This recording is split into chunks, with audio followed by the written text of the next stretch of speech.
You know, if you limit yourself to one thing, there's only so many people that are into mod motors. You know what I mean? Yep. There's only so many people that are into LSs and stuff of that nature. And, you know, we don't limit ourselves to that. We're working on everything from a diesel to a motorcycle to whatever kind of car pulls in the parking lot. We're doing it, you know? Again, guys, welcome to episode 136 of the Drag Drive Repeat Show, presented by Summit Racing. I want to talk about the shop, right? You've hinted at some stuff before, but I really kind of want to dig into this a little bit. Renegade Racing and Performance, where are you guys at? Where can people, like, how do they get in touch with you? You know, how do they book stuff? How do they get you to build their cars? Absolutely. So everybody can just check us out. You can Google us, shoprenegade.com, or you can just put in Renegade Racing and Performance. You can put in my name. Everything kind of comes up. It's all tied together. But we're in Clarksville, Tennessee. We're about 45 minutes north of Nashville, and we specialize in a lot of things.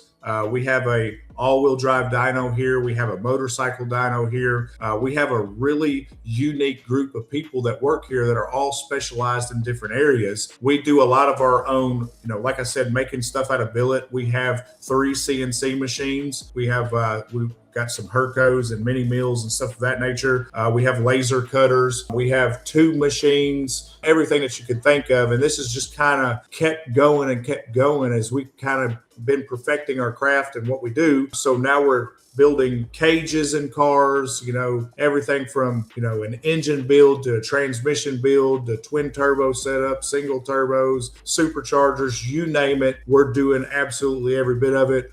We do a lot of custom diesel work, so we're building a lot of trucks out here.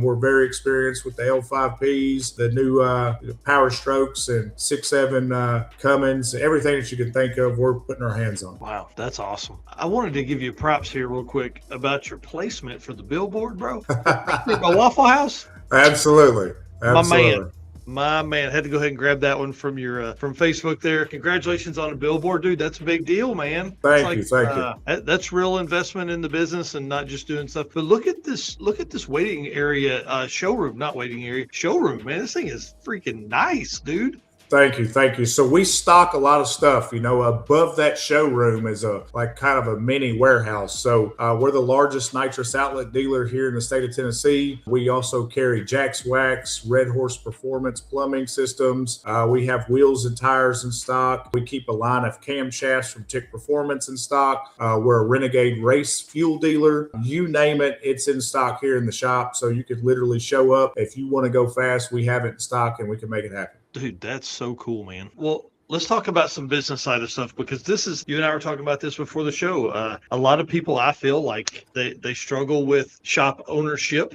you know, so tell us why did you even start this? So this whole side of it, again, when I first started, I'm big into diesels, right? So I work on like over the road tractors and stuff of that nature. I started my first company in 2012, and I went in business working on semi trucks and doing fleet maintenance for companies and doing transport refrigeration, like reefer trailers and stuff of that nature. That's where my niche was. So we did that. We got a shop doing that. And I mean, that really took off and did really well for itself. And that's kind of what's helped me build this. But 5 years ago, well, nearly 6 years ago now, my wife had an idea. We were at the racetrack. I've been called Renegade my whole life. It's tattooed on my knuckles. And my dad gave me that name, called me the Renegade, because I was always into some shit. So she came up with an idea because, you know, racing's expensive no matter how we look at it. You know what I mean? And she's like, let's start making some T-shirts and make a brand, you know, and this is a dream that I had. And she kind of pushed me to do it. So I made some shirts, and then her and a friend of mine, Blake, they sold them off the back of a golf cart. We made 150 shirts, and they sold them in an hour at LS Fest on the back of a golf cart. What? And yeah. And I had like the little rendition of the logo on the front, and on the back, I used to just make fun of people because they were always telling me what their dyno chic trap, you know? And well, they said, tell me their dyno number. So I came up with a slogan. I put it on the back of the shirt. It says, what's your dyno chic trap? You know what I mean? All these guys are like, I make 1,500 horsepower. I'm like, cool. Well, how fast does it go down the track? Yeah. 1030s. Yeah. So, I mean, it was kind of a joke and it just took off. So we did that. And then after that, she's like, hey, we should really jump into this. So me and her, at that time, we weren't married, but we went in together on a vendor trailer. So we bought a vendor trailer together and she started making shirts. She came up with the Titties and Turbo shirt. That's one thing that we sell out quite a bit of. Boosting Booties. She came up with all these different slogans for these shirts. And that's how it kind of all started. We started doing that. And then a bunch of friends of mine said, dude, you should get on social media, get on YouTube. And we started doing a little bit of that. And then I built a garage behind my house. And a friend of mine was selling his shop and he had a dyno for sale and all this extra stuff. So I was like, let me buy a dyno and I'll just put it in my backyard. Yeah. So we did that and that went nuts and people started coming over. Can you tune my car? Can you do this? And then it just turned into a full scale business to where codes were knocking at our doors saying, hey, you got to shut this thing down and get it out of here.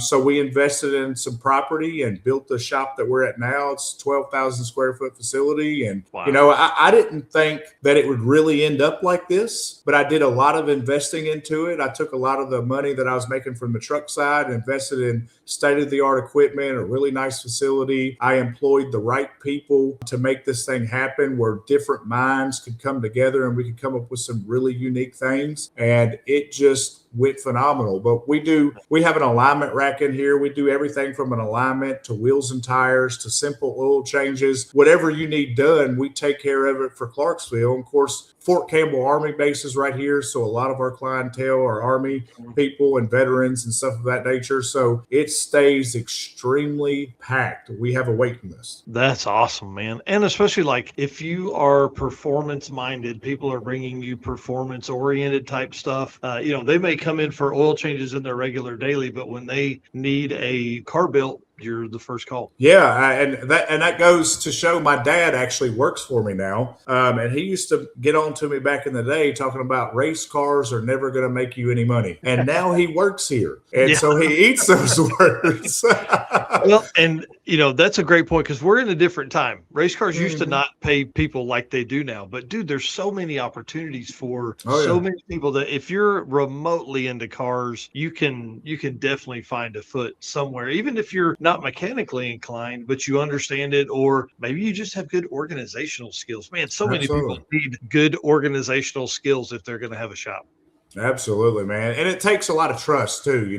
I've got a manager, his name's Matt Graham, and I think the world of this guy. He's got my back 100% of the time, and he stands on business. You know what I mean? So my dad taught me a long time ago that you got to trust people, even though you're going to be screwed. And I've been screwed quite a bit, and you can't allow other people to disrupt who you are. So even with that happening, I still put trust in people as soon as they walk in the door. And that's what's carried this business to where it's at now, is I let other people do their jobs. I don't try and micromanage everything. I'm here when I need to be. I'm doing what I need to do.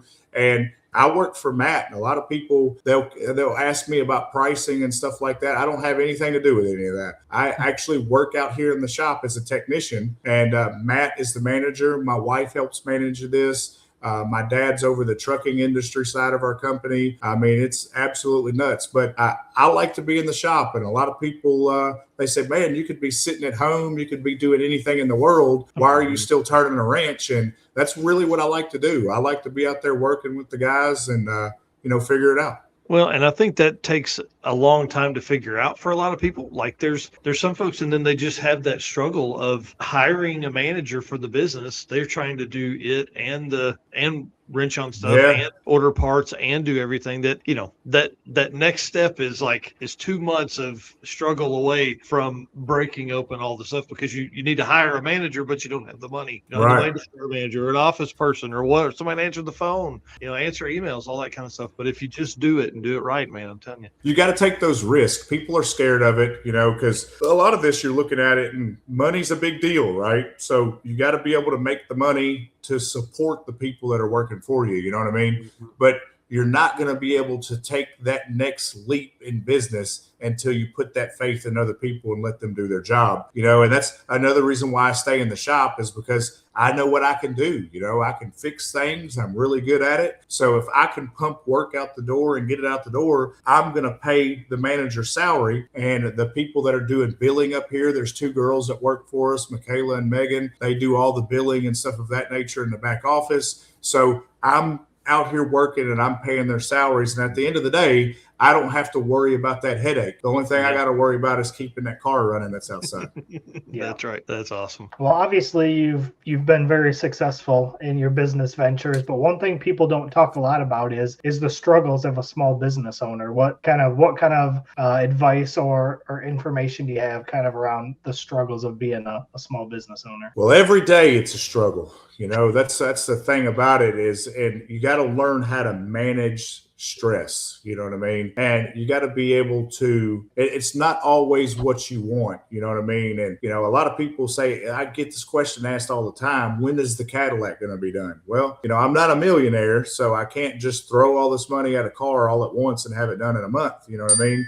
So as much as I'd like to say, sure, could I afford it? The money's in the bank. But at the end of the day, I got to make sure that the people that work for me are taken care of too. I've got 25 mouths to feed, 25 families, you know what I mean? So I got to make sure they're taken care of first. And at the end of the day, I'm the last person that's being taken care of. Everybody's paid before I get a paycheck. You know what I mean? There's a lot of stress that goes involved in that. And then you got to, one other thing that I could tell you, and that goes back to the management side of things, is you got to take some of that stress off your shoulders. And that's why I put it on other people, such as Matt, Megan, Michaela, all the girls that are working up front, so that they can help handle that. My dad does billing for the trucking company, so he can handle that side of things. You know what I mean? So all this stress isn't on my shoulders, but at the same time, I still got to make this thing work like a well-oiled machine. So it's hard, and you just got to put your mind to what you want to do and how successful you want to be, and then the skies are the limit. Yeah, that's awesome. Performabuilt is the official transmission builder of Drag Drive Repeat.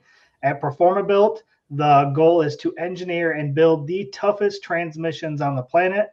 Performabuilt doesn't just rebuild transmissions, they systematically re-engineer each model to eliminate OEM flaws and to achieve the highest levels of performance.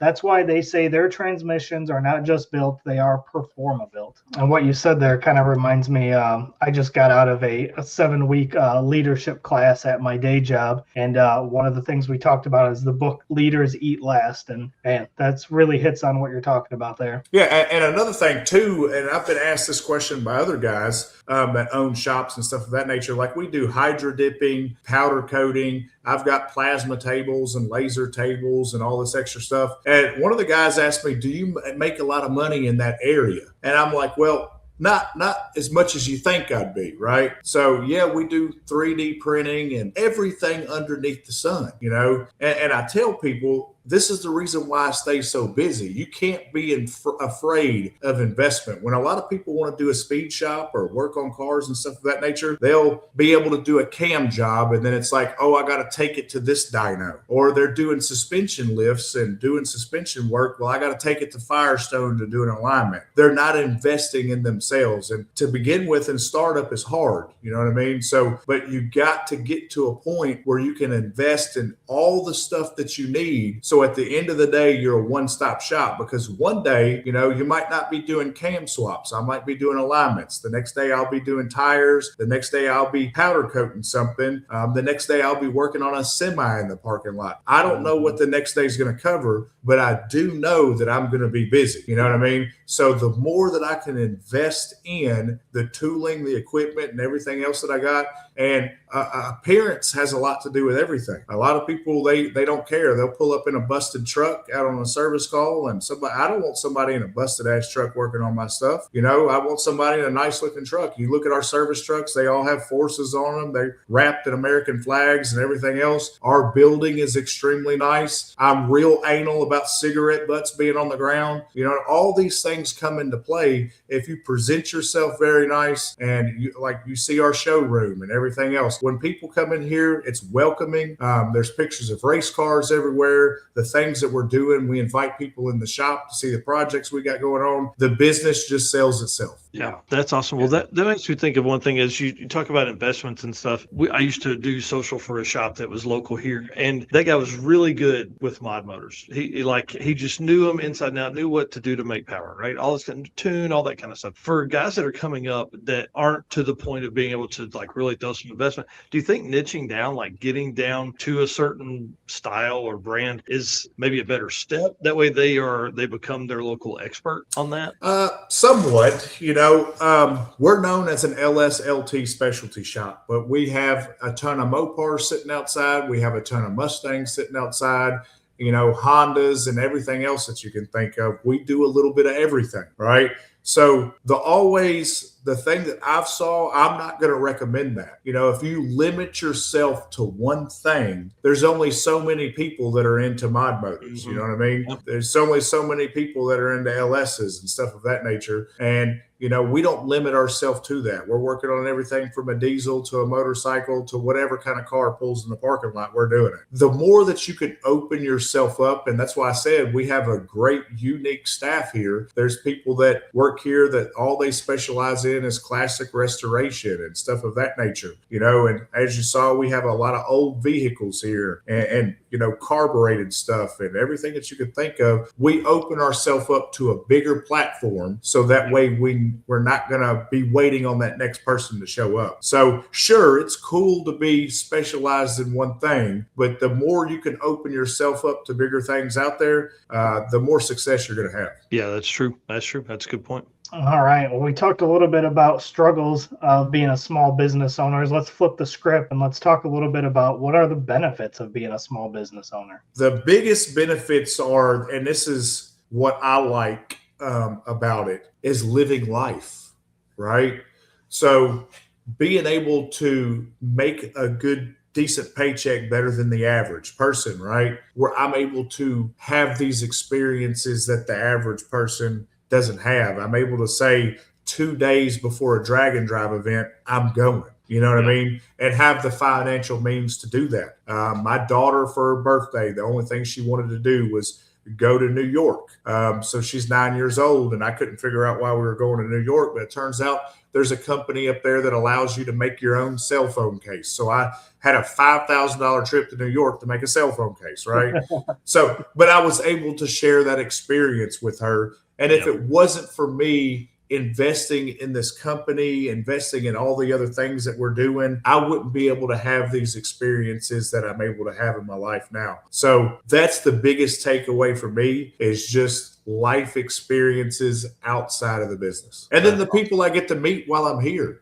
I've met so many people, and it seems like so many people know me, even though I struggle to remember where I met them at. You know what I mean? It's an amazing feeling to, I go here in town and it seems like everybody knows me. People are waving at me saying, "What's up, Tom?" and all this extra stuff. It's pretty nuts. Yeah, that's so cool, man. Yeah. All right. Well, I don't want to keep you much longer. Big shout out to Ryan and the team at Performability. Guys, if you need like 4L60, 7-second 4L60 Camaro, like world record 4L60 stuff, 4L80, turbo 400s, they can build it all. They focus on GM stuff out there. I just want to say thank you so much, guys. Race Car Friends stuff has been crazy. You guys are awesome for sharing stuff. I think we've had more shares in the last 4 days on the videos that Brian has been editing than we've had in like the last year that he's been doing this. So it's pretty cool to see that kind of momentum really start kicking up. And the topics we've had this year have been incredible. The guests we've had have been incredible, and we're only getting started. So thank you guys so much for being here. We appreciate you. And then, of course, our sponsors, man. We couldn't do this without them. So if you're shopping, please hit these guys up, see if there's something in there that you can, make your car go faster or do better with drag and drive stuff. Who knows? Summit Racing, obviously title sponsor here of the show and news and the circuit event that we put on. Deechworks, the official fuel delivery of Drag Drive Repeat. Molly Motorsports, best pistons in the game. Driven Racing Oil, they just keep all your stuff moving around like it's in circles. That's what it's supposed to do. Howard's Cams, our boy Luke B over there taking care of everybody. Valve Train Wise, J-Wire Solutions, wiring stuff. This guy plug and play harnesses, can wire and plumb your hot rod, all that kind of stuff. Avco Racing Products. I've been sharing a ton of the I'd say highlights posts from the last couple of days. People have been sharing a lot of stuff about our boy Eric Saffel at AFCO, Performer Built Transmissions, best GM transmission builder in the game. Car Chains 3D, tons of not just keychains, but tons of mounts and things like that for your hot rod. Power Tube TV, WAF Racing, Sweet Patina, and Racing Junk Classifieds, all getting down in there doing all the same stuff. So if you're shopping, please hit them up.